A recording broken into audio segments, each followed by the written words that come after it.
Praise the lord. దేవుడికి మహిమ కలుగును గాక. ఈ యొక్క మధ్యాహ్న కాల సమయంలో నేను దేవుడి దగ్గర నుండి మీకు ఒక ఐటమ్ని తీసుకొచ్చాను. ఒక ఆహారమును తీసుకొచ్చాను. దాని పేరే జీవాహారం. ఈ జీవాహారము మీకు బలాన్ని ఇస్తుంది. ఈ జీవాహారము మీరు తినడం వలన, వినడం వల్ల మీరు ఆశీర్వాదం పొందుతారు.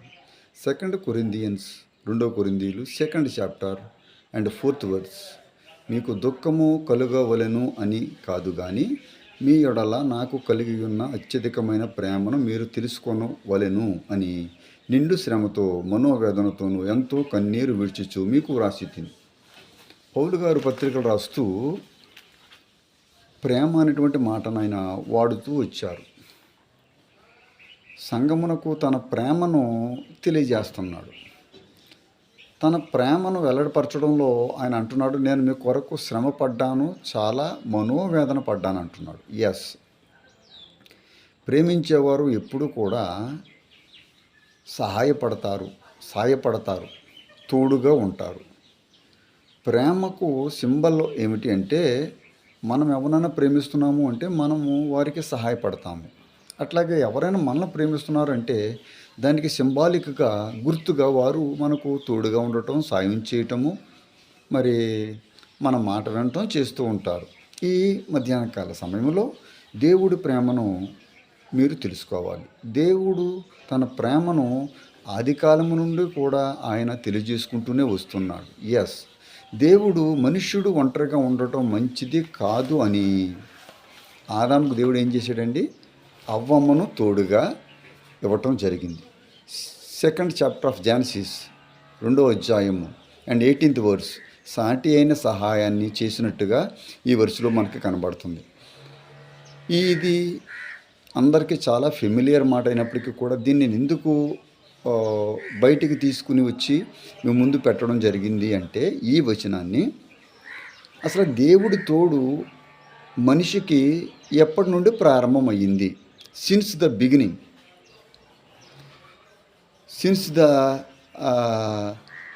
Beginning of creation. సృష్టి ఆది నుండి కూడా దేవుడు తన ప్రేమను మనిషికి చూపిస్తూనే ఉన్నాడు. దేవుడు మనలను ప్రేమిస్తున్నాడు అనడానికి సింబాలిక్గా ఫ్యామిలీ ఫార్మేషన్లో ఆదాముకు దేవుడు అవ్వమ్మను తోడుగా ఉంచారు. 1. And if you read the Bible from Exodus, నిర్గమకాండము 3rd chapter 10th and 11th versus. ఐగుప్తులో నుండి నా ప్రజలను తోడుకొని పోవలెను, నిశ్చయముగా నేను నీకు తోడై ఉందును. Same Exodus 4th chapter 15th వర్స్లో, నేను నీ నోటికి మరియు అతని నోటికి అంటే అహరోను నోటికి నేను తోడై ఉండేదను. జెనసిస్ వచ్చేటప్పటికి ఆది కాలంలో మొట్టమొదటిగా మానవుడు సృష్టింపబడినటువంటి సంఘటన. ఆ సంఘటనలో మానవుడికి సాటి అయిన సహాయం, తోడు ఉండాలి అని దేవుడు గుర్తెరిగి మనిషి కొరకు మరొక మనిషి నుండి తీశాడు. When you come to Exodus 2nd book of Bible, old టెస్టమెంట్లో మనం యొక్క మాటలు మనం చూస్తున్నాం. ఐగుప్తులో నుండి నా ప్రజలను తోడుకొని పోవలెను అంటే నువ్వు వారికి తోడుగా ఉండి అక్కడి నుంచి వారు కొనుక్కుపోవలెను. ఎక్కడున్నారు వారు? ఐగుప్తులో ఉన్నారు. ఐగుప్తు దేనికి సింబల్గా ఉంది? పాపానికి సింబాలిక్గా ఉంది. ఐగుప్తు లోకానికి సాదృశ్యంగా ఉంటుంది. ఇప్పుడు తన ప్రజలు ఐగుప్తులో బానిసత్వంలో ఉండిపోయారు. ఇప్పుడు ఆ బానిసత్వంలో వారు పని చేయలేక, వారు పెడుతున్నటువంటి వేదన భరించలేక వారు చాలా బాధపడుతూ వస్తున్నారు. ఆ సమయంలో దేవుడు వారి ప్రార్థనలు విని ఈ ఐగుప్తులో ఉన్నటువంటి ఇశ్రాయేలులందరి కొరకు దేవుడు మోషేని ఏర్పాటు చేసుకున్నాడు. ఒక లీడర్కు తోడుగా దేవుడు ఉంటున్నాడు. నేను నీకు తోడై ఉందును. చక్కనటువంటి మాట. Exodus 3rd chapter and 10th and 11th versus. నేను నీకు తోడై ఉందును.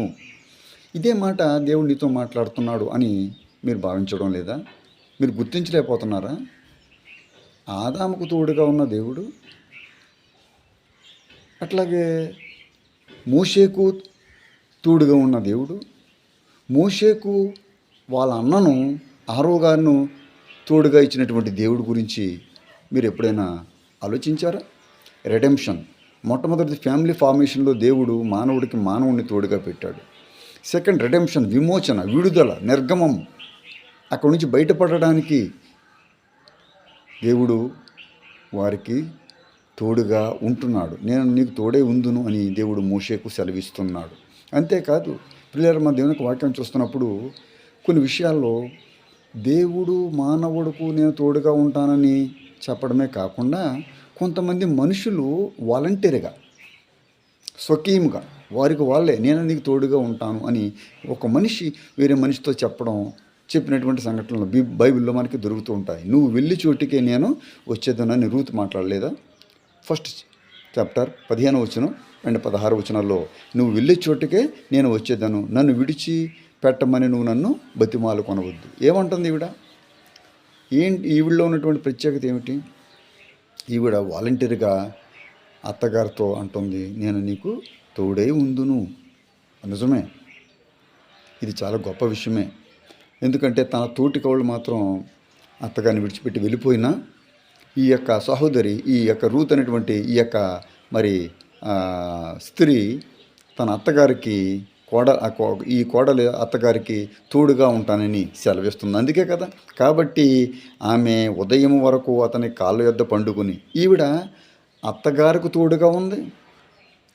బోయాజు అనేటువంటి యొక్క బంధువు దగ్గర ఆమె పని చేయడానికి వెళ్ళి అక్కడ రాత్రి పడుకోవాల్సినటువంటి సమయంలో కాబట్టి ఆమె ఉదయం వరకు అతని కాళ్ళ యొద్ద పండుకొని దేవునికి మహిమ కలుగును గాక. నిజమే, అంటే ఆవిడలో ఉన్నటువంటి లక్షణం అటు అత్తగారికి తోడుగా ఉంటూ నువ్వు వెళ్ళే చోటకే వస్తాను, నీ దేవుడే నా దేవుడు, నీ ప్రజలే నా ప్రజలు, నీ దేశమే నా దేశము అని చెబుతూ ఆవిడికి తోడుగా ఉండటమే కాకుండా ఇక్కడ పనిలోకి వచ్చి యజమానుడి దగ్గర ఇక్కడ మాట ఆమె ఉదయం వరకు అతని కాళ్ళ యొద్ద పండుకుని, అందుకే కదా ఈ దినమున నీకు బంధువు లేకుండా చేయని యెహోవా అని అక్కడ ప్రజలందరూ 4వ అధ్యాయం 14వ వచనం అనుకుంటున్నారు. నిజమే ప్రియులారా, ఈవిడ ఆశీర్వదించబడిందా లేదా అనేది మీరు పరిశుద్ధ గ్రంథం అంతా చదివితే మీకు దేవుడు బోధిస్తారు.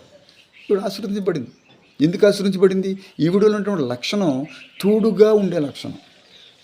అవును, మనము కూడా దేవుడి పక్షమున ఈ లోక ప్రజలకు మనం తోడుగా ఉండాలి, వాళ్ళ ఆత్మలకు మనం తోడుగా ఉండాలి, వాళ్ళని మనం బలపరచాలి. పరిశుద్ధ గ్రంథంలో నేను మొట్టమొదటిగా ఆదికాండము భార్యాభర్తల బంధం గురించి చెప్పాను. కానీ యోబు గ్రంథంలోకి మనం వెళ్ళినప్పుడు యోబు గారికి తన భార్య తోడుగా లేదు. వస్తి రాజుగారికి తోడుగా ఉండలేకపోయింది. రాజుగారు అనగా చక్రవర్తి గారు ఎస్తేరు గ్రంథంలో చూస్తున్నప్పుడు ఆ యొక్క రాజుగారు జరిపిస్తున్నటువంటి ఆ పెద్ద ఫంక్షన్కి ఆయన రమ్మని సెలవిచ్చినప్పుడు ఆమె రావటం లేదు. అందుకని ఆ తోడుని తీసేసి దేవుడు ఆ రాజుగారికి ఎస్తేరు అనేటువంటి తోడును ఇచ్చారు. ఈ మాటలు నేను చెప్తుండగా మీకు చాలా ఆలోచనలు రావాలి. దేవుడు నీకు తోడుగా ఉంటానంటున్నాడు. ఆయన పేరు ఇమ్మానుయేలు, అనగా దేవుడు మనకు తోడు అని భాషాంతరం అని మీకు తెలుసు. దేవుడు ఎంత గొప్ప దేవుడు అంటే మోషేకు వాగ్దానం ఇచ్చి మోషే చనిపోయాడు కదా, ఇంకా మోషేతో మనం వాగ్దానాలని వెనక్కి బ్యాక్ తీసుకుందామని అనుకోలేదు. కానీ యెహోషువ గారికి కూడా దేవుడు తోడుగా ఉండటమే ప్రారంభించారు. 1వ అధ్యాయం 5-6 వచనాల్లో చాలా ఫెమిలియర్ వర్సెస్ అనమాట. నేను మోషేకు తోడై ఉన్నట్లు నీకును తోడై ఉందును. ఆ వాగ్దానం చూసారండి, అది ఏదో జీవన నదిలాగా మోషే గారికి ఇచ్చినటువంటి వాగ్దానము దేవుడు మర్చిపోకుండా మరలా అదే వాగ్దానం నేను మోషేకు తోడై ఉండినట్లుగా, అంటే ఆయన తోడుగా ఉండే దేవుడు. ఈ రోజున మనం గ్రహించవలసింది, మనుషులు మనకు శాశ్వత కాలం తోడుగా ఉండరండి.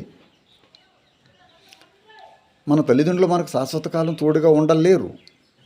మన బంధుమిత్రులు మనకు శాశ్వత కాలం తోడుగా ఉండలేరు. ఎందుకంటే వారికి మనకు మధ్యలో పొరపచ్చులు రావచ్చు, శోధనలు రావచ్చు, వారు మరణించవచ్చు, మనమే మరణించవచ్చు, మన స్నేహితులు మనల్ని మర్చిపోయి మనల్ని విడిచిపెట్టవచ్చు, మన దగ్గర నుండి తగినటువంటి సహాయం వారు పొందలేమని భావించి మనల్ని విడిచిపెట్టి పోవచ్చు. కానీ యేసు ప్రభు మాత్రం మనల్ని విడిచిపెట్టే దేవుడు కాదు. ఎవరు నన్ను చేయవిడిచినా యేసు నన్ను చేయవిడువడు, చేయవిడువడు, చేయవిడువడు, చేయి విడువాడు అని దేవుని యొక్క వాక్యం చెప్తుంది కదండి. ఇదే యెహోషువ గ్రంథంలో 10వ అధ్యాయం 21వ వచనంలో ఇశ్రాయేలుకు విరోధంగా ఒక మాట అయినను ఆడుటకు ఎవనికి గుండె చాలకపోయెను. భయపడకూడి. అదే 10వ అధ్యాయం 25వ వచనంలో భయపడకూడి. ఎందుకు భయపడకూడదు మనం? ఎందుకంటే దేవుడు మనకు తోడుగా ఉంటాడు కాబట్టి మనము భయపడవలసిన పని లేదు. ఈ మధ్యాహ్నం దేవుడు మీకు ఆశీర్వాదం ఇస్తున్నాడు. భయపడవద్దు. శోధనలో ఉన్నావా? నీ కొరకు దేవుడు దూతలను తోడుగా పంపుతాడు తప్పనిసరిగా. అనారోగ్యంతో బాధపడుతున్నావా? హాస్పిటల్లో ఉన్నావా? దేవుడు నిన్ను లేపును గాక. పరిశుద్ధాత్మ దేవుని యొక్క తాకిడి నీ మీదకు వచ్చును గాక. నేను ప్రార్థిస్తున్నాను, దేవుని యొక్క వండర్ఫుల్ మెరకల్ నీ జీవితంలో ఇప్పుడే జరుగును గాక. పరిశుద్ధుడా, నీ బిడ్డను ఆదరించి ఆశీర్వదించి స్వస్థపరిచి లేవదీయండి. యేసు నామములో అడిగి ప్రార్థిస్తున్నాను తండ్రి. ఆమేన్.